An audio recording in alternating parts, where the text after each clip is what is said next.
Bismillahirrahmanirrahim. Assalamualaikum warahmatullahi wabarakatuh. Alhamdulillahilladzi ja'ala al-hamda miftahan li dzikri wa dalilan ala alaihi wa 'azamatihi wa sababan lil mazid min fadli. Asyhadu an la ilaha illallah wahdahu la syarika lah wa nashhadu anna Muhammadan 'abduhu wa rasuluhu alladzi la nabiyya ba'dahu wa ba'd. Yang terhormat sidang senat, izinkan kami mengawali orasi ini dengan memberikan penghormatan dan kebanggaan terlebih dahulu kepada segenap hadirin yang merasa terhormat kami berada di ruangan yang megah ini. Digeser sedikit biar nggak mengganggu. Yang pertama, yang kami hormati, kami banggakan, kami muliakan dengan segenap jiwa dan raga, Ibunda Ibu Hajah Rafi'ah Akhyar serta keluarga besar. Terima kasih telah mendidik, membersamai, mendoakan dan menunjukkan pada dunia hasil pendidikan yang telah Ibunda hadirkan. Yang terhormat, yang mulia Profesor Dr. Haidar Nasir, Ketua Umum Pimpinan Pusat Muhammadiyah, terima kasih memberikan inspirasi terbaik sehingga kami bisa menjadi kader dan putra Muhammadiyah yang diwakafkan untuk dunia. Terhormat keluarga besar Sivitas Akademika, Bapak Rektor Universitas Muhammadiyah Jakarta, Profesor Dr. Ma'mun Murad, para promotor yang diketuai oleh Profesor Dr. Ibu Hajah Bunda Masyidah, yang terhormat Dr. Sa'ad Ibrahim, Ketua Pimpinan Pusat Muhammadiyah di bidang Majlis Tabligh dan Dakwah, Ketua kami. Yang terhormat Dr. Fathur Rahman Kamil, Ketua Majlis Tabligh dan Dakwah Pimpinan Pusat Muhammadiyah, pimpinan kami. Yang terhormat Dirjen Pol Eko Budi Sampurno, Wakil Lemdiklat Polri yang mengkhususkan hadir pada saat ini untuk mencari inspirasi yang bisa ditelapkan di Lemdiklat Polri. Yang terhormat Brigjen Purnawirawan Ahmad Saifuddin, Ketua KONI terdahulu yang mengabdikan dirinya sekarang menjadi Ketua Majelis Amanah di Universitas Pendidikan Indonesia di Bandung. Yang terhormat Bapak Dr. Andes Soeharto, Dirjen Kementerian Perdagangan. Terhormat Bapak Dr. Andes Edi Suparno, MH, Sekretaris Sekjen Partai Amanat Nasional, anggota DPR RI. Sahabat kami, Profesor Dr. Muhammad Syafi Antonio, Guru Besar di Institut Tazkiyah. Sahabat Fahad Bahdepi, datang dari jauh, Kiai Haji Muhammad Saleh Drehem yang mendarat tadi pagi di Halim. Yang terhormat kami muliakan sahabat kami, kolega Dr. Adian Husaini, Ketua Umum Dewan Dakwah Islamiyah Indonesia.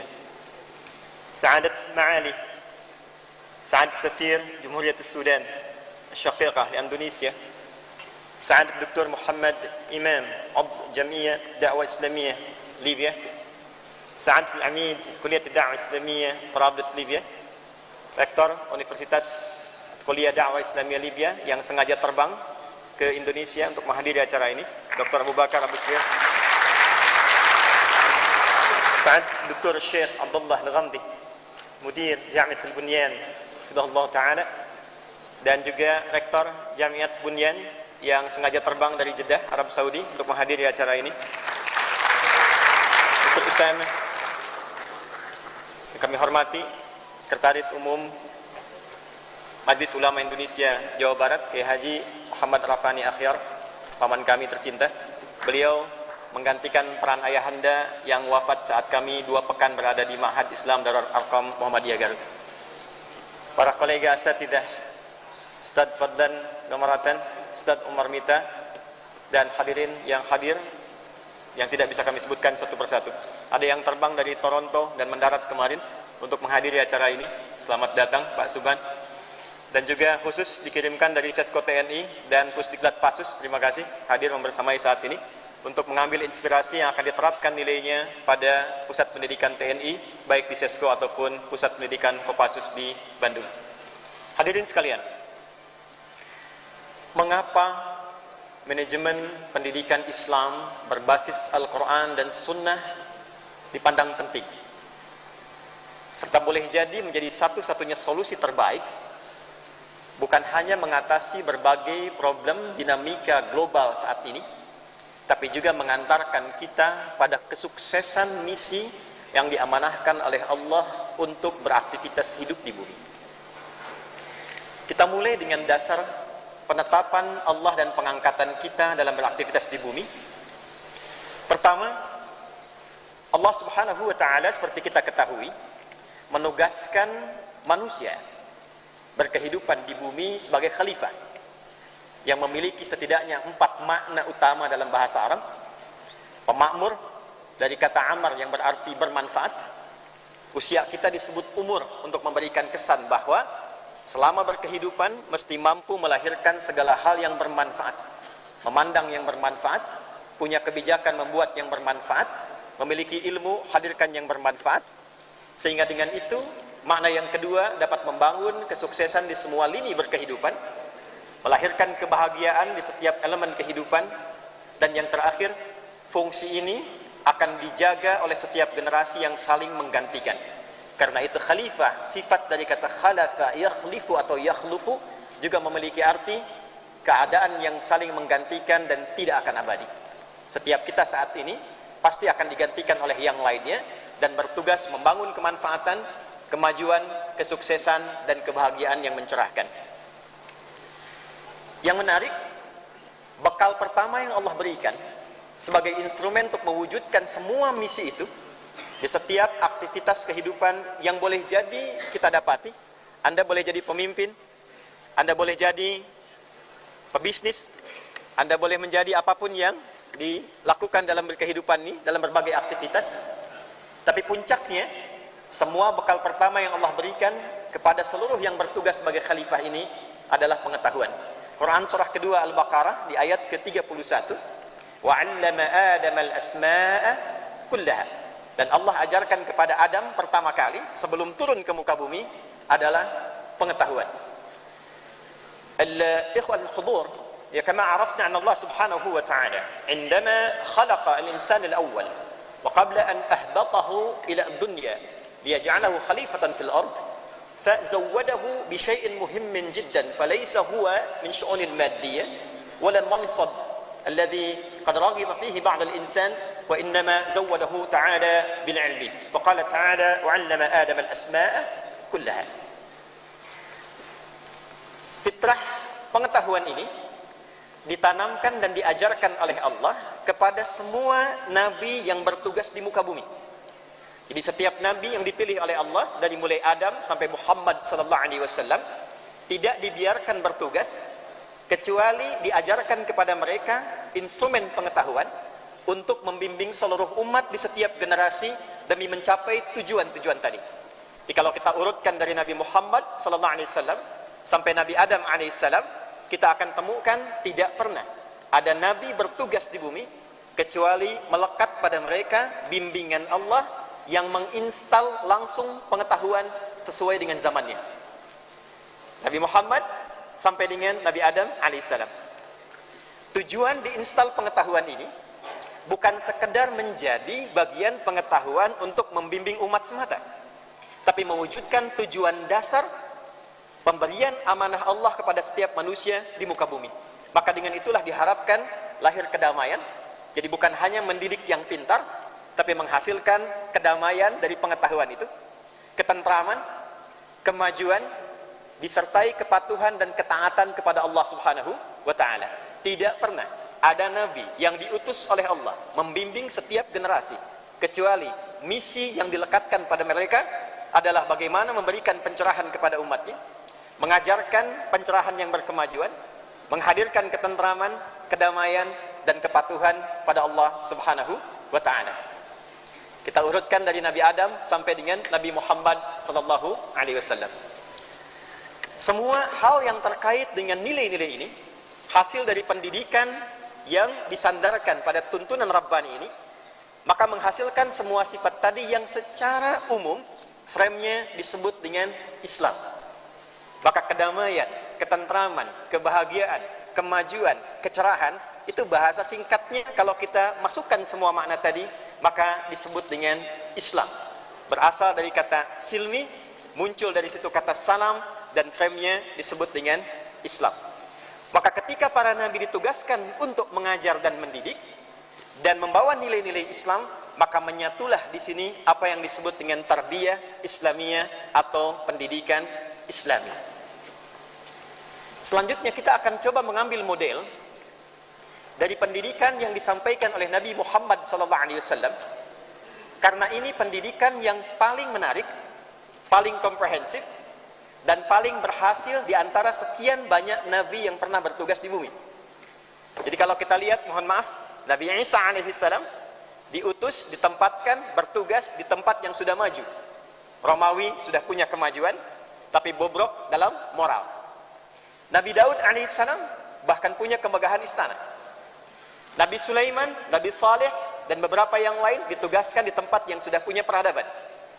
Tapi menariknya, mengapa Nabi Muhammad SAW ketika diutus tidak diberikan tempat tugas di Romawi yang sudah maju, tidak di Persia yang sudah juga punya imperium, kekaisaran, tapi beliau ditempatkan di tempat yang paling rendah semua nilai-nilai kemanusiaan dan pengetahuannya.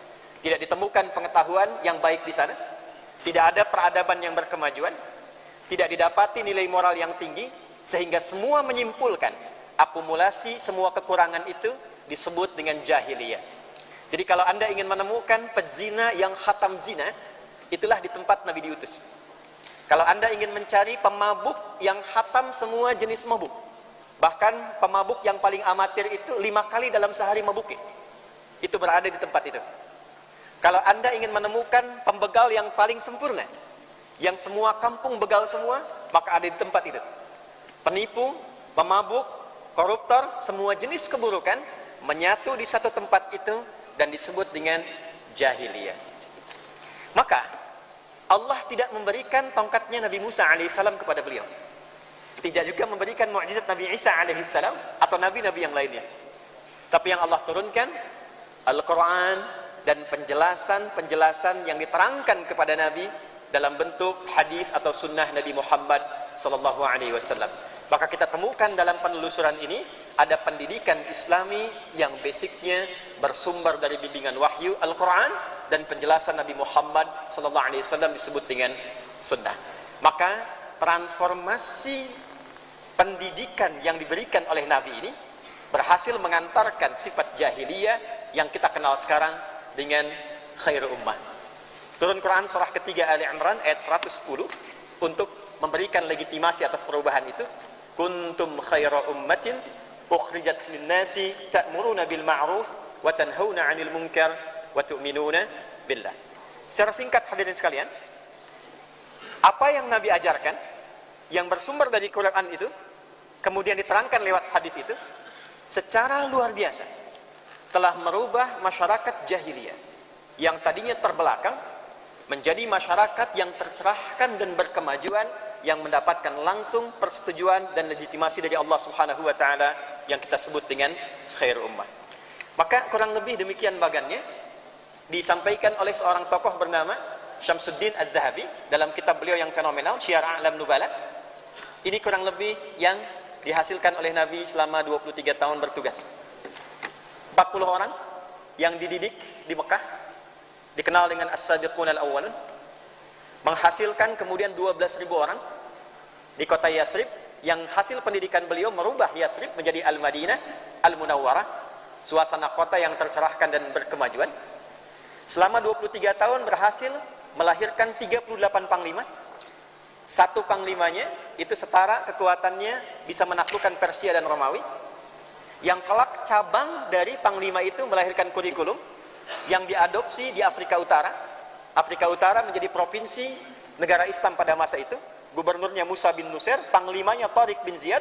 Kekuatan Pangdam Afrika Utara itu bisa membuka Andalusia, Iberia, Spanyol, Portugis yang kelak memiliki peradaban sampai dengan 7 abad. hasil dari pendidikan Nabi yang berkelanjutan.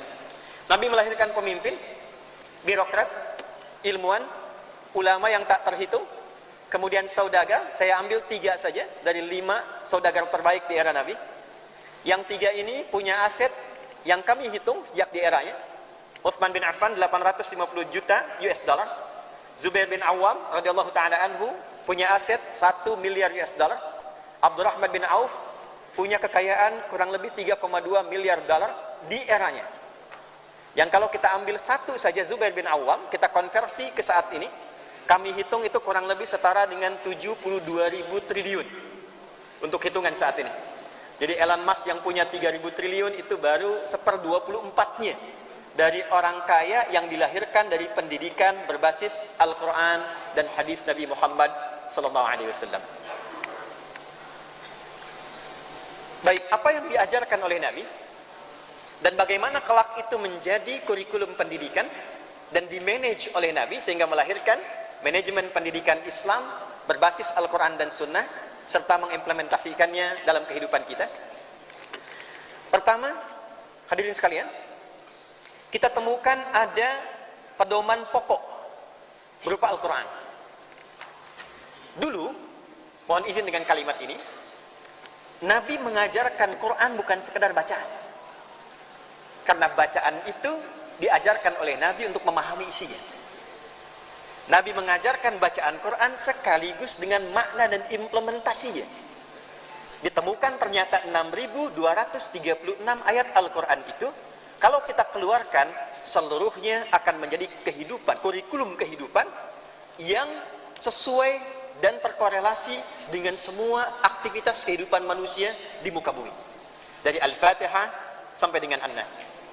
Kita beri contoh misalnya, ada 70 ayat rumah tangga yang kalau kita keluarkan hasil dari ayat-ayat ini akan melahirkan keluarga yang sangat luar biasa, dan hasil dari pendidikan di keluarga itu yang kita kenal saat ini melahirkan tokoh-tokoh yang tidak hilang dalam perjalanan sejarah. Kita ambil dengan cepat misalnya Al-Imam Asy-Syafi'i, Al-Imam Ahmad bin Hanbal, seorang single parent, ibundanya merawat kedua ulama besar ini dan meneruskan kurikulum yang diteruskan, diajarkan oleh Nabi dan lintas generasi. Maka hasilnya 2 tokoh ini saja cukup mewakili seluruh orang-orang hebat yang pernah kita kenal di bumi.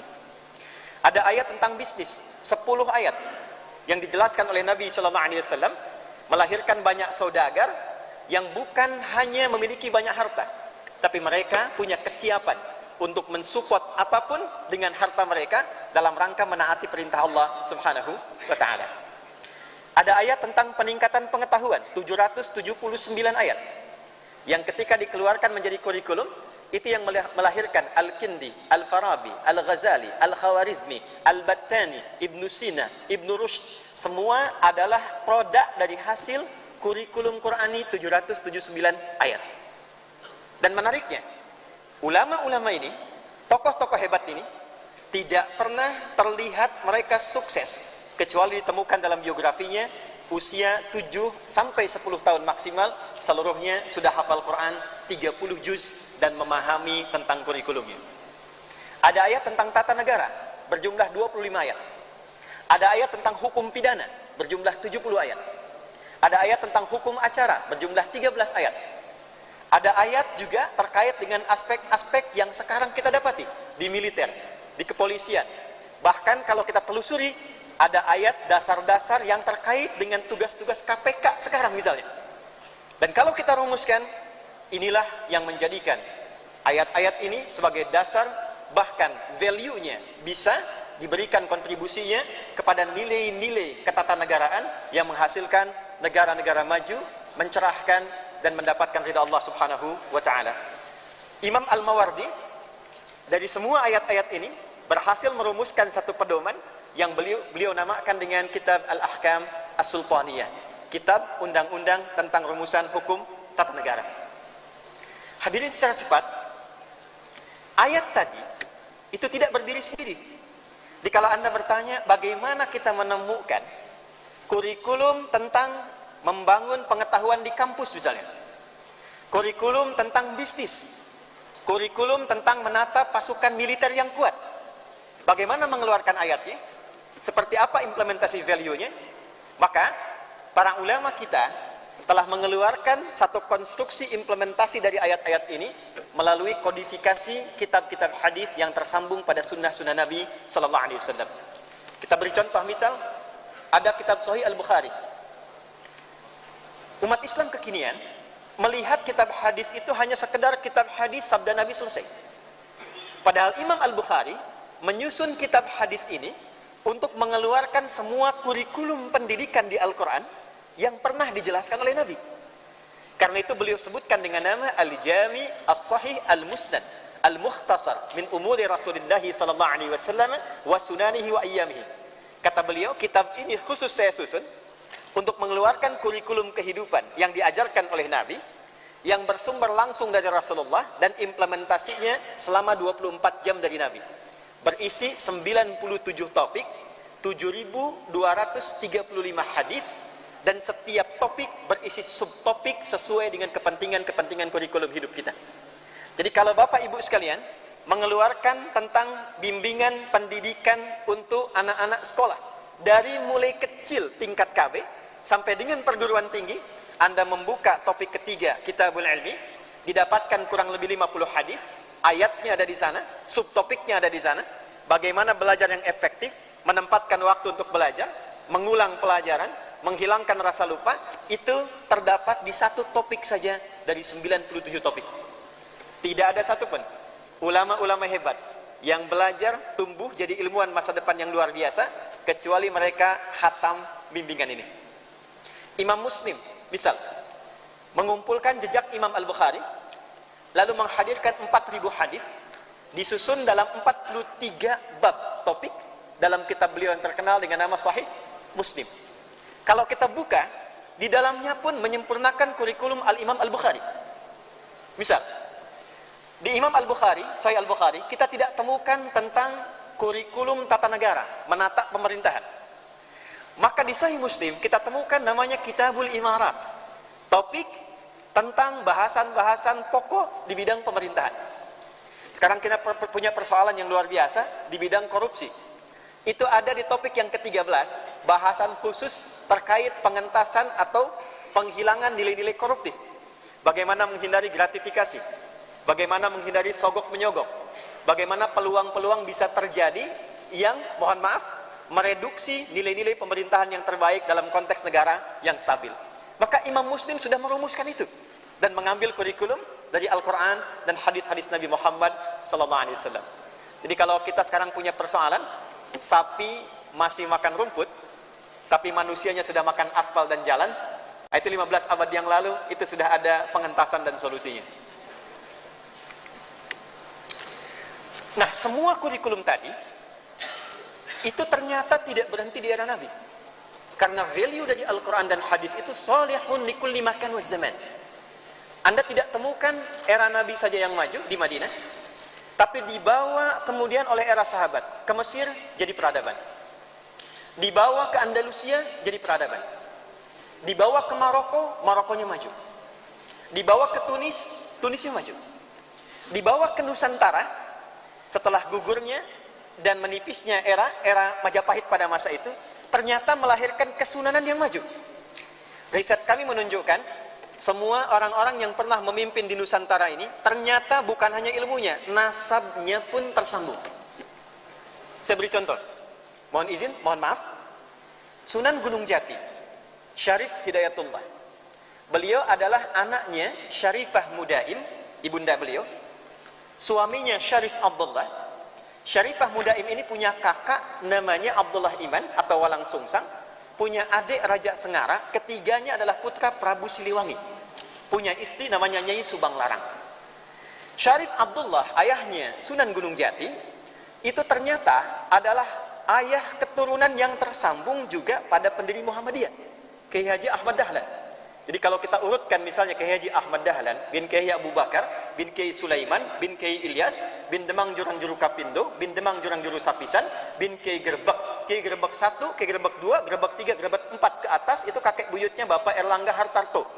Ke atas Azmat Khan bertemu dengan Syarif Abdullah, Syarif Abdullah bertemu dengan Ahmad Jumadil Kubra yang makamnya ada di pertigaan Semarang ke arah Demak. Sebelah kiri ada masjid, atasnya ada kubah kuning, kanannya dorihnya. Kemudian ke atasnya nyambung ke Ali Zainal Abidin, ke Al-Husain, adiknya Al-Hasan, anak Ali bin Abi Thalib, suami dari Fatimah Az-Zahra, putri dari Muhammad sallallahu alaihi wasallam, bin Abdullah, bin Abdul Muttalib, bin Hashim, bin Abdul Manaf, bin Qusay, bin Murrah, bin Kilab, bin Ka'ab, bin Ghalib, bin Mihr, bin Fihr, bin Nadar, bin Kinana, bin Khuzaimah, bin Mudrika, bin Ilyas, bin Nizar, bin Mudar, bin Ma'ad, bin Adnan, bin Adri, bin Muqawwam, bin Nahur, bin Tarih, bin Ya'rub, bin Yasjub, bin Ismail alaihi salam, bin Ibrahim alaihi salam, bin Azar atau bin Nahur, bin Amir, bin Kinan, bin Rafakhshad, bin Sam, bin Mihlil Matush, bin Nuh, bin Mihlil Matushala, bin Kinan, bin Anwas, bin Tis, bin Adam alaihi salam.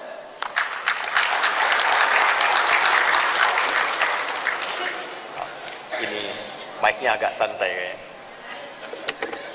Jadi nasabnya bersambung, ilmunya bersambung.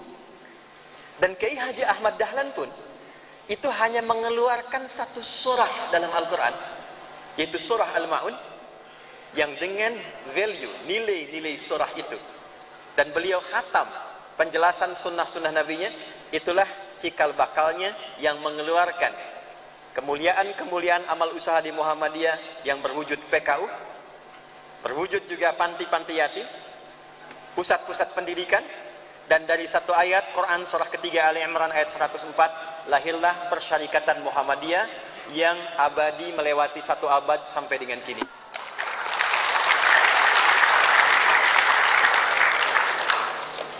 Saya agak cepat berdiri sekalian. Apa saja tokoh dari pendidikan Islami itu yang kelak kita kemudian turunkan dalam bentuk manajemennya? Jadi pendidikan Islam itu tidak hanya mengasah kepada aspek intelektual saja, tapi memulai dari aspek spiritual. Dan ini yang akan melahirkan karakter moral. Jadi kedisiplinan, kejujuran, kemuliaan, rendah hati, itu adanya di sini, spiritual, di moral. Sedangkan intelektual itu sifatnya netral saja. Dia hanya mengambil data, mengolah jadi informasi, lalu merumuskan menjadi instruksi yang akan diteruskan kepada fisik. Siapa yang memberikan instruksi kepada intelektual untuk memberikan perintah kepada fisik, itu tiada lain adalah moral, spiritual. Jadi kalaupun ada orang yang pintar, tapi moralnya bermasalah, maka kepintaran itu hanya akan digunakan untuk berbuat sesuatu yang menyimpang. Maaf, kalau intelektualnya rendah, tapi moralnya tinggi, maka dia berpeluang jadi orang baik yang dihormati. Tapi kalau ini pintar, tapi moralnya rendah, dan acuannya nafsu, maka biasanya mencurinya lebih banyak dibandingkan dengan orang yang intelektualnya rendah, tapi moralnya pun rendah. Maka ini dasar yang pertama pendidikan rohani, yang dikenal dengan spiritual question. Kemudian yang kedua, Quran juga memberikan perhatian pada aspek intelektual. Maka kita temukan banyak ayat, sekitar 779 ayat yang terkait dengan peningkatan intelektual. Ayat tentang riset, afala yanzuruna ilal ibili kaifa khuliqat.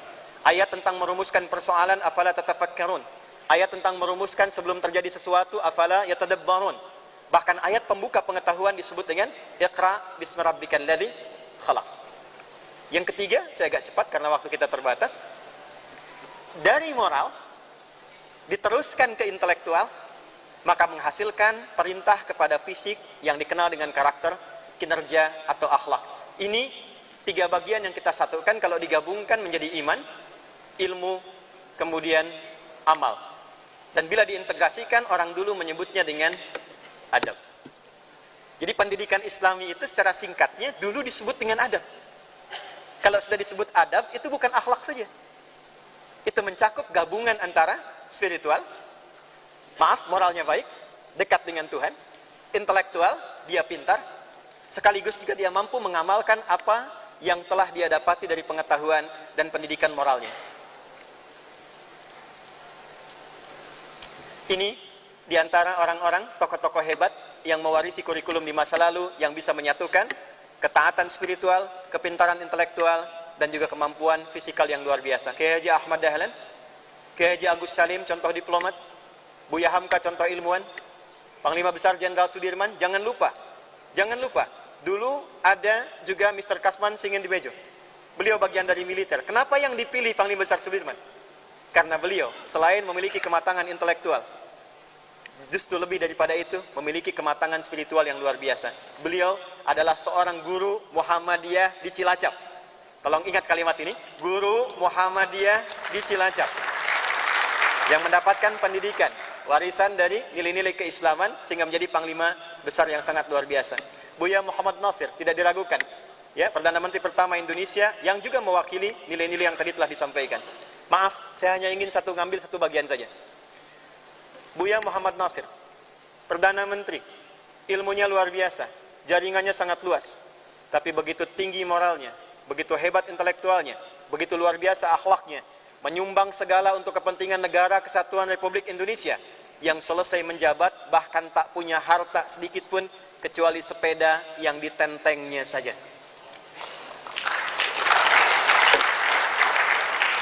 Jadi kalau kita sekarang ingin melihat tokoh-tokoh yang demikian, maka kita mesti kembali kepada nilai-nilai yang telah mereka pelajari dan semuanya kembali pada apa yang kita bahas saat ini. Bagaimana itu bisa menjadi manajemen? Hadirin sekalian, maka setidaknya berdasarkan riset diperlukan 3 bagian pokok. Yang pertama, ada poros spiritual masjid. Maka kami memberikan usulan atau juga bahkan diperkenankan, bila diperkenankan menyarankan, di setiap institusi pendidikan Islami hendaknya ada poros spiritual di dalamnya, masjid, yang tidak hanya menjadi fungsi formalitas untuk sholat saja. Di Masjid Nabi ada halaqah, ada penguatan, ada konsultasi psikologi. Tidak pernah ada sahabat-sahabat yang gelisah kecuali datang ke Masjid Nabi pulangnya tenang. Tidak ada orang yang kesulitan belajar seperti Abu Hurairah yang sulit menghafal, kecuali datang konsultasi di Masjid Nabi, pulang punya kekuatan mengingat sampai titik komanya. Maka fungsi poros yang pertama, spiritual, ini mutlak ada di setiap pendidikan atau institusi pendidikan Islam. Yang kedua, ada poros kelas, ya, atau kampus yang terkoneksikan dengan poros masjid. Di kampus mereka belajar ilmu, kemudian di masjid mereka meningkatkan spiritual, dan kemudian yang ketiga ada poros rumah atau masyarakat sebagai pengabdian dari implementasi 2 nilai utama yang mereka dapatkan di nilai intelektual kampus ataupun juga nilai spiritual di masjid. Terakhir, apa yang telah kami lakukan untuk mengimplementasikan ini sebagai sumbangsi pada negara? Hadirin sekalian, ini bukan sekedar presentasi, tapi ini adalah presentasi dari apa yang telah kami siapkan dan telah kami bangun. Kami dirikan satu institusi pendidikan bernama AIS, Akhyar International Islamic School, yang kami beri contoh dengan memilih 40 orang se-Indonesia. Mereka belajar dari KB, kemudian TK, melanjut ke SD, sampai dengan ke pesantren, SMP, SMA, sampai melanjutkan kuliah PhD, S1, S2, sampai S3. Apa yang mereka pelajari? Di poros masjid, mereka menguatkan nilai spiritualnya. STK tidak lulus dari TK, kecuali mereka sudah hafal 5 juz Al-Quran. Mereka sudah paham bagaimana cara masuk masjid, mereka paham bagaimana berdoa saat masuk kendaraan, dan itu secara otomatis keluar. Masuk kendaraan, mereka berdoa. Bertemu orang tua, mereka mendoakan. Keluar dari masjid, sudah mengerti doanya. Masuk SD, mereka sudah hafal 30 juz ketika lulus SD. Di wisuda di Mekah dan Masjidil Haram. Lulus 30 juz ini bukan sekedar paham tentang Quran, tapi juga sudah tertanam dalam diri mereka nilai-nilai dasar pendidikan sesuai dengan harapan dan cita-citanya. Ada yang ingin jadi ulama, maka diberikan pendampingan sesuai dengan nilai keilmuannya. Ada yang ingin jadi arsitek, ada yang ingin jadi diplomat, sampai ada yang ingin jadi presiden. Maka SD lulus 30 juz dan diteruskan kemudian ke pesantren Ma'had Islam Rafiah Akhyar yang berada di Banten. Ini akan mendidik mereka selama 6 tahun. Sudah hafal Qur'annya, maka diinstallah ilmu pengetahuan yang sesuai dengan cita-cita mereka dan kebutuhan bangsa dan negara. Jadi di sini diajarkan, yang ingin menjadi menteri, maka kurikulum menterinya diturunkan. Maka kita berharap ada menteri perdagangan yang hafal Quran, ada menteri agama yang memang sudah paham tentang Quran, ya. Dan kami turunkan sampai pasal-pasalnya. Ada yang ingin jadi menteri pendidikan, maka diturunkan bagaimana pasalnya, bagaimana kurikulumnya, bagaimana ayat-ayatnya.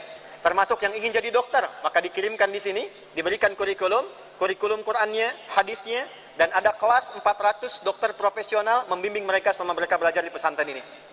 Kemudian mereka diteruskan ke tingkat S1, S2, dan S3 secara bersanad, bekerja sama dengan 20 negara.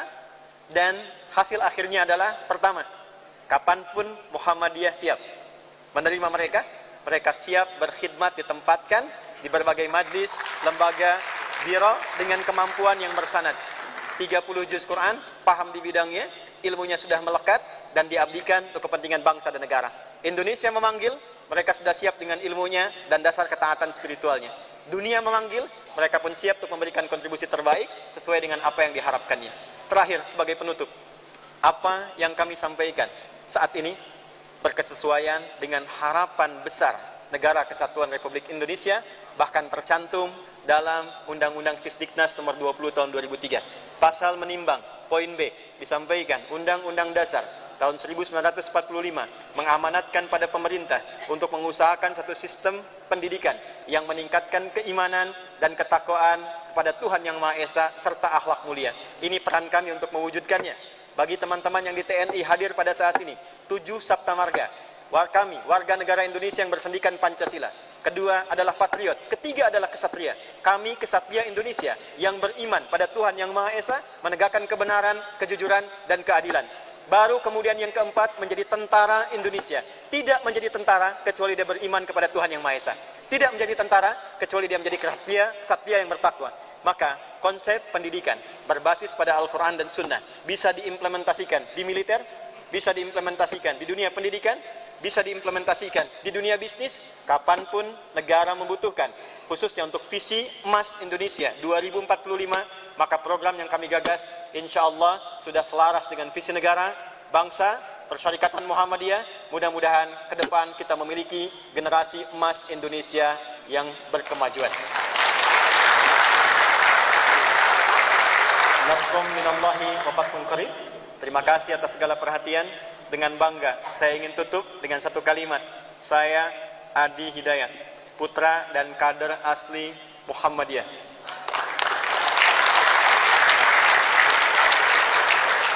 Karena ini live, saya juga ingin mengetahui seluruh lapisan bangsa Indonesia bahwa Muhammadiyah tidak pernah melahirkan putra-putrinya kecuali memiliki kontribusi nyata bagi bangsa, negara, dan agama. Assalamualaikum warahmatullahi wabarakatuh.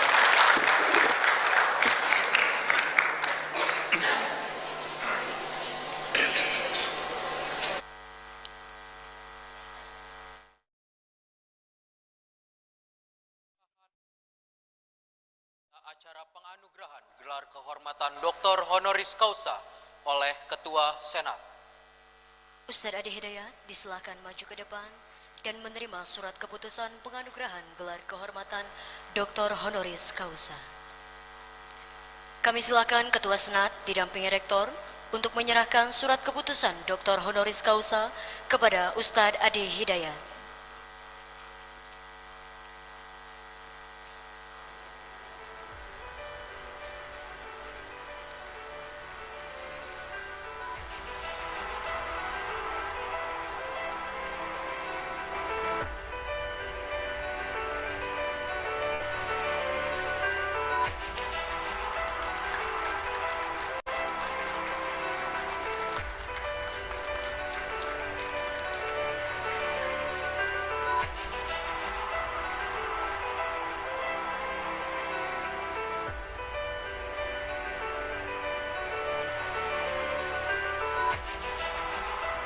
Selanjutnya kami persilakan Dr. Honoris Causa Adi Hidayat LCMA untuk menyerahkan karya buku kepada Rektor Universitas Muhammadiyah Jakarta didampingi oleh Ketua Senat.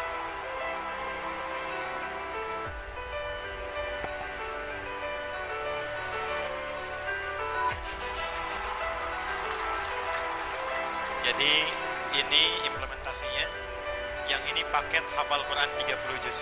Setelah ini akan dibagikan kepada semua mahasiswa UMJ. Saya harap Anda tidak diwisuda kecuali hafal Quran 30 juz.